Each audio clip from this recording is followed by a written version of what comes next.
Welcome to the Venus and Mars show, and as usual, we're so happy to have you with us tonight. I'm Mars, or Peter. And I'm Venus, Ann.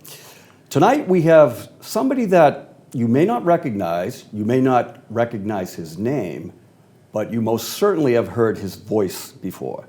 The voice of the MBTA, Frank Oglesby, will be our guest. They'll have to close their eyes and listen to him. Yeah, he's pretty impressive. He's got an impressive voice, if I say so myself. I agree. So what have you been up to, Ann? You know? Venus. Venus is just a planet that moves to the side. So anything been going on, or? Yeah, I have the last daughter graduated from high school. Yeah. Is that good or bad? My baby. Yeah, no, I mean, you know what I mean. But probably a little bit of mixed feelings. Both. Yeah. Yeah.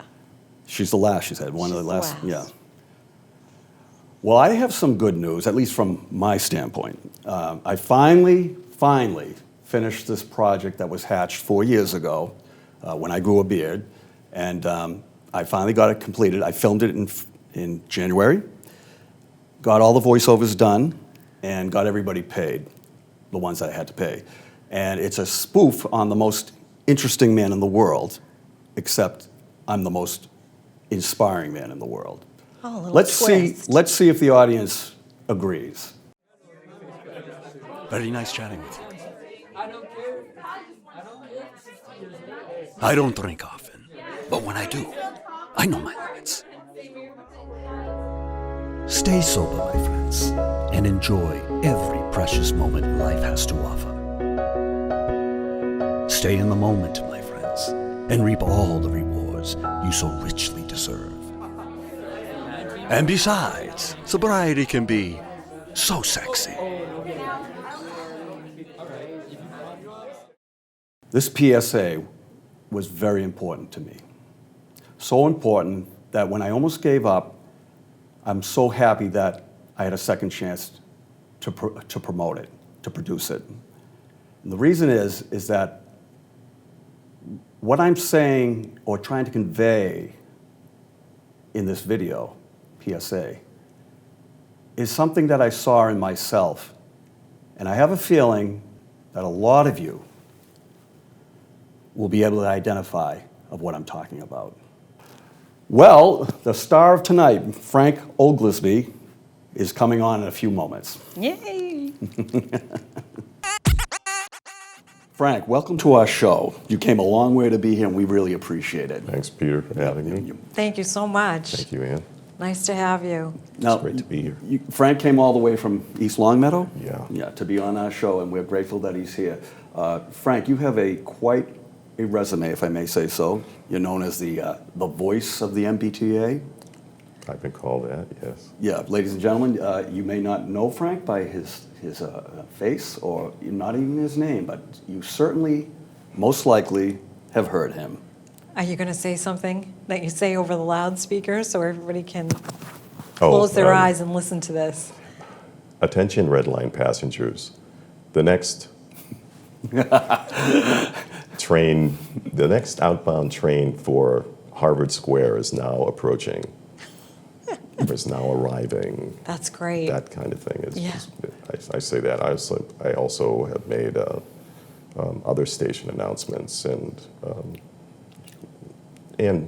announcements for trains and etiquette for people being on the trains, like please be mindful of your backpacks and that kind of thing. Now, Frank, you've been the voice of the MBTA. About approximately 1.3 million people hear your voice on a daily basis. Is that right? Yeah, that's kind of scary sometimes. That's wow. Now, I'm envious of the exposure that Ian and we don't have that kind of exposure. Not yet. Congratulations. But it's coming. How long have you been doing it, is what I'm saying. Since I recorded my first announcement for a Red Line train, for the Red Line in 1994, and it was for the trains that were pressed into service in 1995. So it's been I guess I'm going to be 24 years. A wise guy here and say, did you take over for the voice that's like? the one that no one can understand.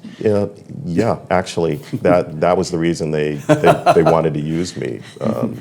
The Americans with Disabilities Act, the federal government has standards that each transit agency has to adhere to, and we were getting fined and failing miserably because some operators weren't performing the announcements. So they figured, okay, let's standardize it.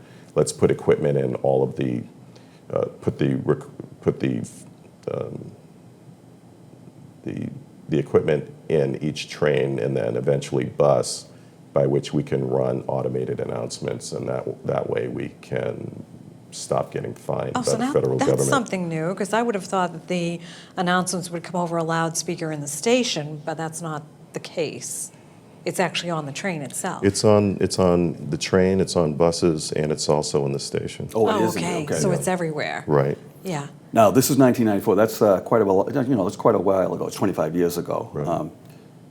But I would wager that your voice is deeper and richer at your age now than it It was. is. Yeah, It is a change. It's one of the few good things about getting older, I think. I think and now, so, I mean, too. we're going to hit a person hits a low where it starts to weaken. We know that. Is that right? Well, I mean, at 80 years old or 85, I mean, it's usually not as strong. But I mean, that's one of the benefits is that I'm saying that when I was mentioning that film that I saw of myself 30 years ago, I was like, wow, my voice was totally different. I mean, I'm just saying that I'm betting your voice is richer, more It's more resonance. resonant. Yeah. It's more resonant. I think it was more bass earlier on, like a sharper bass. But it's strange. It's hard to describe, but it was like a bass quality, but it was higher. The resonance wasn't there. It is smooth, though. Thanks. I have to give you that. It is pretty smooth. Well, that's why I was Do you so- sing too? Only privately. I fought my shyness at the University of Massachusetts in Amherst, and volunteered for a radio show, because I knew I wanted to push past it, and I'd been told so many times that I sounded good. I thought, okay, if I could be that anonymous voice at the mic, Yeah. and get my courage that way, and that's actually what happened. And you know that if you hear it that many times, it's not bull. Yeah, it must be true. You got to, Yeah.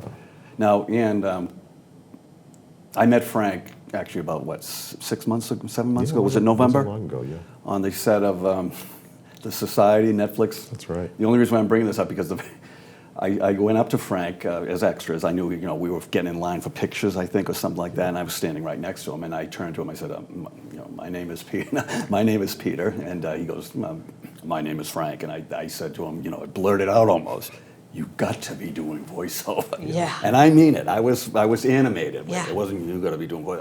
I was so impressed with that voice that, just like you are, evidently. Yeah. And so. And I thanked That's him the for first- the compliment. Yeah. That's the first thing that struck me. And lo and behold, I find out, Frank, if I may say so, he's a very modest gentleman. It took a while for him to tell me some of these things. But by the time the shoot was over, I was so involved, the MBTA, commercials for Visa, commercials for MasterCard, things like that. I was like, well, I got to give myself credit for one thing. I know talent when I hear it. So That's Thank you. right. Yeah. Thanks. yeah. Thanks.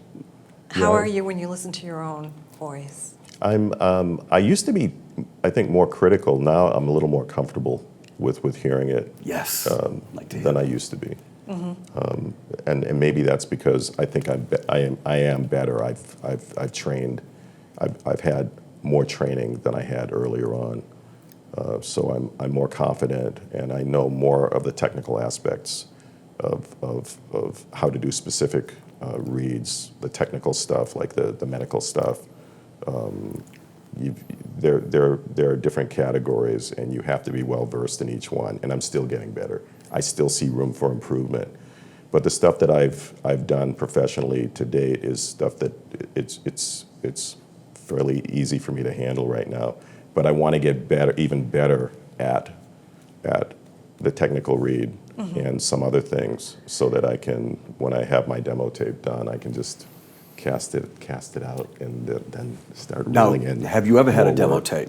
Yeah. Okay, Yeah, I've so had two. right, I've- like how will 2 or 3 but years you want to years refresh ago. it or make it yes. Yeah, I'm better. I'm much better than I was Yeah. when those came out. Yeah, I mean, if I may say so, my own demo tapes, I don't even like.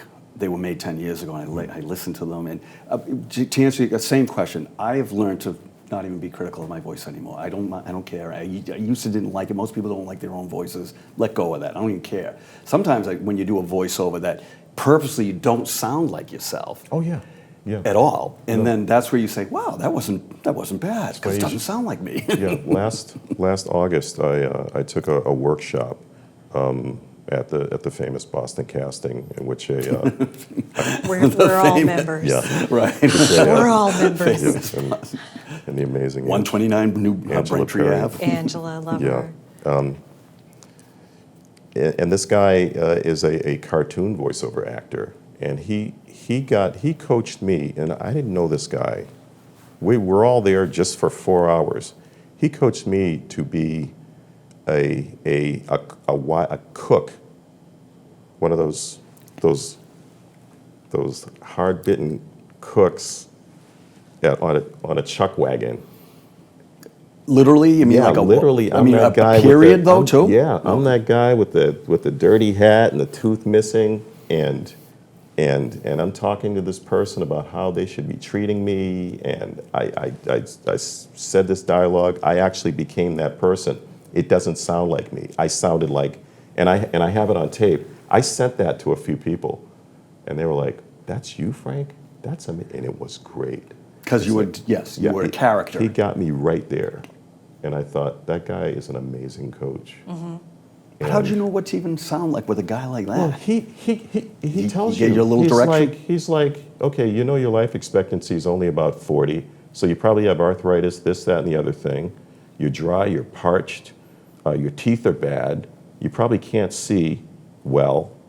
You're all of those You're things. depressing me, Frank. Yeah, I mean, and He so that handed it all changes to the you. way you communicate because of the different things that are going on, and that's acting. So that he gave me this intense acting lesson. So that's another aspect of voiceover. It's not just announcing, ladies and gentlemen. That's the simple stuff. Isn't it? That's not real. That's not voiceover. Well, it That's is and it that's- isn't. well, You know, the people at home don't really understand what goes into it. Okay.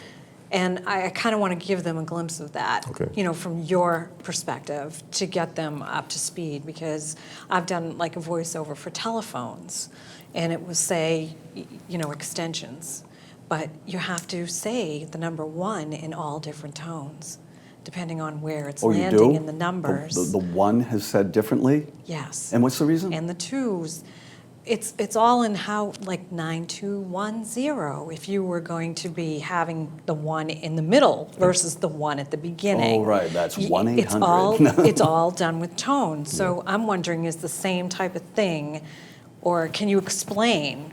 No, it's. Thank you for saying that, because that's how I approach giving 3 different reads, 3 different kinds of intonations for maybe 10 pages of dialogue that I have to do for the T. Yeah. I try to give if it's a station or I say next stop airport, I put the intonation will be on a different word or a different part of a word for each of the 3 that I give for each message. And it matters. It does, and it's different. This is and what- that's acting Yeah. as well. Thank you. Yeah, you're welcome. She made it plain. and Well, made it plain. I learned something. I Yeah. don't know. Yeah, I you didn't know. have to I just redo took That's it why for I asked granted. for Yeah, no, and that's what unfortunately the people at home Yeah. think. Here's Frank with this itinerary. He doesn't have to have that eye to eye like we're doing here, you know, with Right. you folks at home, and having to have a conversation personally. It's not someone who's just sitting there reading blah, blah, blah, blah, blah, blah, blah. No, you have to become Right. Yeah. and it's get the people at home interested in what you're saying. Do you have a preference to sit or stand when you do these things? GBH. Not do these things, when you do voiceover. These things here. These things, yeah. At GBH, I sit. For the T, I stand. Yeah. Sitting, I've become better, and I'm in such.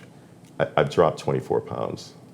Well, So congratulations. This is, Yeah. I mean, I actually have room. Now that you in my- mention, I think this last used to be time, tight, 6 and- months ago, So and I bring that up because that matters. If you sit, you have to be in shape to have the lung capacity to get The everything breath. out. Yeah, the breath. When you stand, it's easier. Yeah. There's no compression of the diaphragm. And if you choose to sit for some things and then stand with the other, it's a difference in the tone. Yes. You have to be consistent if you're doing. And I'm so used to doing that for GB. And Michelle Sweet, who produces me and excellent manager of production at GBH, she'll let me stand if I want. But now I'm so used to sitting there and I'm comfortable and I stretch like this. The mic is up here. Yeah. And I'm able to talk into the mic like this. Yeah. And it works. Yeah. And I'm comfortable doing that for her. For the tea, I'm in a lucite, clear booth. A picture of me was in the Boston Globe in that booth. do you use paper or do you use a Kindle or whatever to do? Paper. Yeah, no. We print it out and then Right. I can mark You're right. it And up. do you And it's- hold it beyond the mic? Sometimes I hold it. Sometimes it's pinned Pinned. to there's a wall that's of material, Yeah. kind of like some boots. Another thing that people at home wouldn't know, because we do work in our sound booth here too. Yes. And you Especially- can't ruffle the papers. I mean, Right. it picks up. Yeah, Oh, yeah, it does. Yeah, that's My why. That's kind of why I was bracelets. asking. You take it apart. Jewelry and you- has to come off, Yeah. because if you're animated, you're going to hear all this. yeah. Yeah, everything Yeah. has to be so quiet. But if you know it's going to get edited, you can also sounds be damned or the rumble, and because you just pause and it gets edited out and then Right. you do the thing. But yeah, I'm always cognizant of the paper. But what I like about the paper is I have different symbols that I use. Like if I want my voice to go up, Yes. I don't mean up and but to the tone. What, Right. Or I have lines pauses, one line / pause, two more pause, three a lot of you know what I mean. Right. That's how I like. Yes, that's a But everybody has their professional symbol. own sort of and it works. Right. And then INGs, if I'm not doing a Boston accent, like they tell you not to do it, I highlight every ING, every R, like river. I'll say river if I don't. It's like, so I make sure, and when I see it, I will say it correctly or closer to being correctly. Some professional jobs, they want you to be more conversational. Your diction doesn't have to be spot on. They want you to be more natural. I was surprised by Sonny Dufault was the voice of BZ. I trained under him for a period of time a few months back, and I was very surprised by what he said was allowable in terms of some words. I wish they came to me now, because I could tell you and you go, oh really, they don't want you to pronounce that properly. I was very surprised that just some words you were a little loose. They gave some leeway on it. And did you know the reason why? No, it's just, I guess it just sounds more natural. Yeah. It's Well, it's you don't conversational. sound like Bostonian. No, And but that's because you've trained that way. I think occasionally I could slip into it, but I don't. I started to really slip at one point, but from a youngster, I didn't have the Boston accent, and then as I got older, I think in my 30s it started to come, and then I thought, wait a minute. No. Hey, I once got $400 for one line because it was a Boston accent. One line, like 6 words. Yeah. Hey, that's what, $50 a word or something like Yeah, that. yeah. I had to affect a Bostonian accent for a gig. Was it hard? No. Well, yeah, I had to practice. Is that a had? Yeah, I had to practice it. Yeah. I had to practice it. It Yeah. took practice because I was like, is it authentic? It might not be authentic. I don't know. Now, Frank, your background too, before we get into, continue on with the voiceover and all that stuff, well, you're a native of Massachusetts? I was born in Georgia. You were born, but because I've you been did here- mention the South, yeah. I've been here since the age of 6 weeks, so for all intents Oh, and purposes, well, I'm... But you've been around people that are from the South, so I have. you've So you taken didn't bring on an that accent with you then? dialect. 6 months? No, if you stayed, 6 weeks. I stayed one summer back in '97. Me and 2 kids while my wife was in military training God in bless Alabama. her. We stayed in Georgia. She was in Alabama, and we would commute to see her every weekend for the summer of 3 months. And you find yourself if you stayed long enough, you could slide right into some of that. Yeah. I don't know if I'd ever totally sound Southern, but some words, it's really easy. Well, to us, if you came back absorb here that. with it, you would completely sound Southern, but maybe down there you would sound a little more Boston. Yeah, they say, you talk so proper. They loved it. I love They a loved Southern it. accent. It's Yeah. so sweet. Well, at least they're a little more relaxed with their delivery, too. Quite. Instead of this Very rapid, chill. Rapid. Now, you worked for the MBTA for quite a few years. 31 and a half. In many capacities. so- 31.5. Yeah, Yes. I had. Did I you think, retire from 7. there? I did. Yeah. I did. 31 and a half years. Not all in the fund, folks. It wasn't all in the fund. It was only in the fund for 28 years. But you started So I with didn't max the fund. That was written. He's maxed started the the days of fund. the tokens, though. Yeah, yeah. And I never had a political sponsor. I didn't get there through politics. Not that it's a horrible thing, but people I've seen write, oh, the hack, this, that. No, sorry to disappoint. No, I had editorial experience. I wrote for an award-winning collegiate magazine, Drum Magazine at UMass. I edited it and I wrote in it.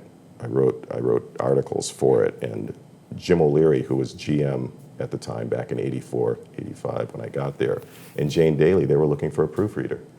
I had the ability, the skills. My dad drove for 34 years, and his barn captain, or his superintendent of his garage, knew that Jane Daly and Jim O'Leary were looking for a proofreader. He said, Frank, that's my dad's name too. Yeah. Frank, your boy, he was at UMass. He's got experience for this. You should tell him to apply. Yeah. And I did. I got the job. Plus, it does help, like in a union, Wow. in a way. If you have a family member, per se. Yeah, Yeah, yeah. kind of like I police didn't- officers and, It's a good point, but I didn't join a union for 5 years until 5 years after I had been at the T. I was exec. I came in as an exec working for right, the which executive you're office. exempt from that if you Yeah. wanted to be, yeah. Office staff usually is, isn't it? It was at that time, and then it got a little muddy. You can be union and office staff right now at the T. Only like the uppermost execs, because executives formed a union while I was there because we weren't getting raises. Of course. I don't really even want to No, get into yeah. that. So you've been working there 31 years. You've retired. You were given a pretty. They interviewed you on your retirement as well. did they Yeah, not? yeah. All the newspapers and TV stations, a lot of radio stations showed up at my retirement party, Aw. and I spent most of the retirement party talking to them instead of shaking hands and eating cake. I missed the really good cake. I missed all of it. They didn't save you a slice. No. But even though I- you retired from the T, you're not really retired as the voice No, of no. the Well, that's the next MBTA. question. When did And- you? and- Yeah. When did your voice and all that wonderful work come in on the Well, pick I status? wasn't sure if they still wanted me to do it, and then I got a call, and they said, "Hey, we want you to continue doing this." And I had made sure that I was what do you call it? A certified vendor, an official vendor for the MBTA, so that I could do it and they could pay me for it, because I had been doing it for free for 20. Because you at were that an point, employee. 22 years, right? Yeah. They don't pay you extra to do it. I was going to say, that's a conflict. Yeah. Yeah. Yeah, it's funny. The former GM at the time at my retirement party, Brian, he said, "You should copyright your voice." And I thought to myself, interesting idea, but as soon as I do that, they will switch to someone else. Yes. Because they're not going to want to pay me every time. But you Interesting started idea. this Interesting idea. when you started doing the free voiceovers for the MBTA. To the T. Was that your first foray into, or had you been doing other voiceover work as well? I'm talking about way back in '88 or whatever it was.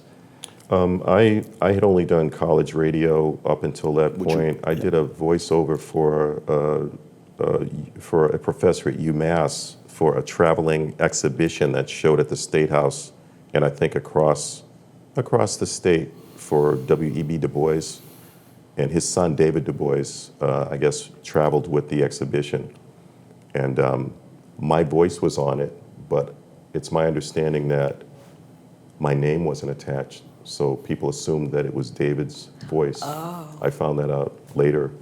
I was very upset, Yeah, I would be too. but I thought, okay, I got to let that go. Yeah. And Still did you doing have it. to audition? Were you up against other people for that? No, not for opportunity? that. How did you I get did. found? Yeah. My first Yeah.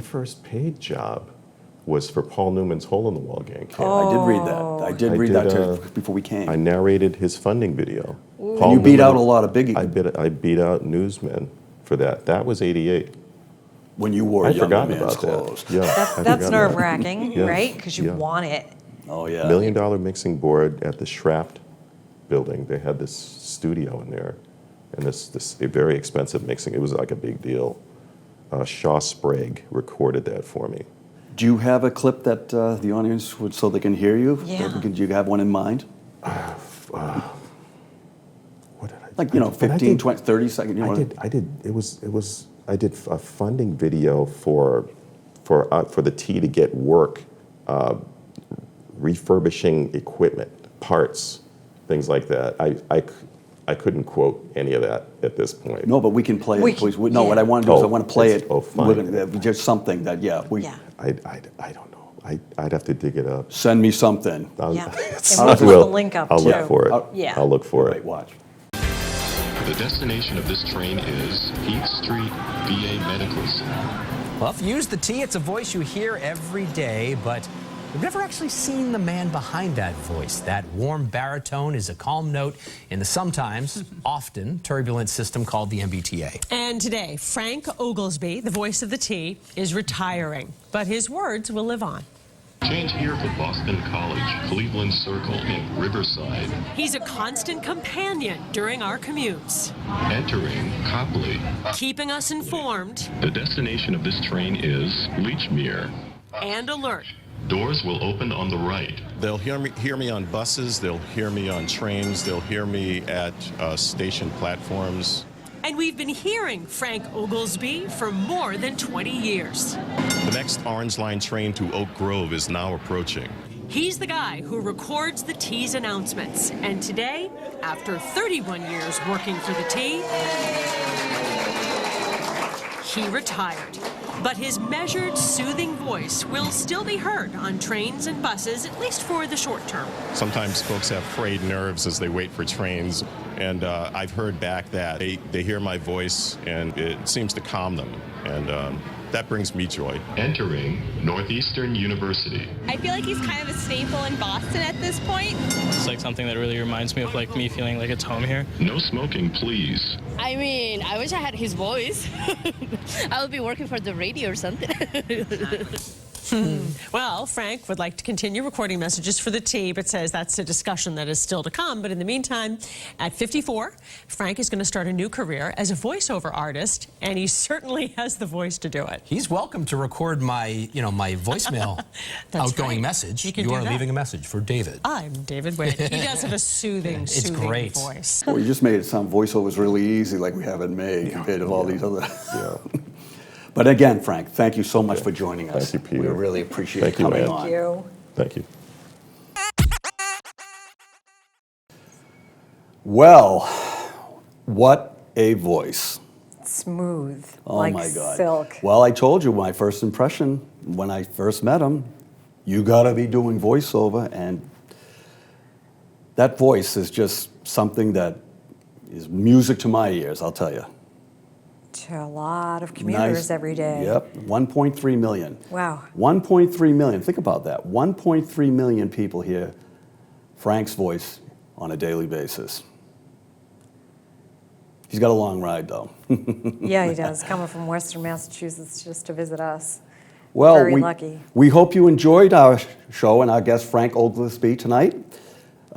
This ends our show. Again, sorry that we have to end it, but I'm Peter, or Mars. And I'm Ann, Venus. Where planets align, but Often collide. thank you for joining us. Good night.